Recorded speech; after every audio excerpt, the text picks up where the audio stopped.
Ito ang GMA Regional TV News.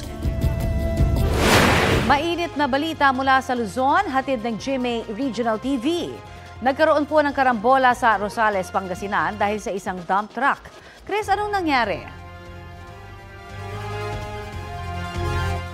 Connie, nawalan daw ng preno ang truck kaya nagdire-diretso at nabangga nito ang 13 sasakyan. Yan at iba pang mainit na balita hatid ni Glam Caligdan Dizon ng GMA Regional TV. Nakahinto dahil sa stoplight ang mga sasakyang pababa ng tulay sa Barangay Carmen West sa Rosales, Pangasinan.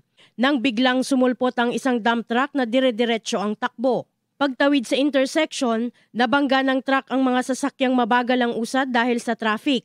13 sasakyan ang inararo ng truck. Nabangga rin nito ang harapan ng isang establishmento. Sugatan ang ilang sakay ng mga nabanggang sasakyan. Ang sabi niya is nawalan daw ng preno yung kanyang minamanihong dump truck.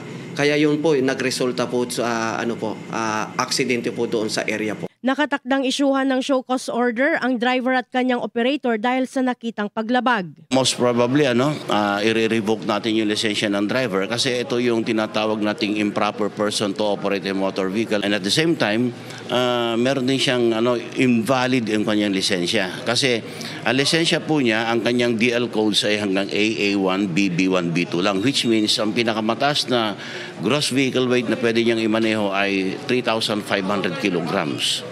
Naayon dito sa rehistro ng sasakyan niya, ngayon na kanyang minaneho na nagkaroon ng road crash po ay 20,000 gross vehicle. Humingi naman ng paumanhin ang truck driver na nahaharap sa karampatang reklamo. Sa Vigan, Ilocos Sur, tulong-tulong ang mga kotsero para maitayo ang isang kabayo na natumba at napahiga sa kalye Crisologo matapos umanong madulas. Wala namang nasaktan sa mga turistang sakay ng kalesa. Ayon sa kotsero ng naturang kalesa, nawalan ng balanse ang kabayo at nadulas ito.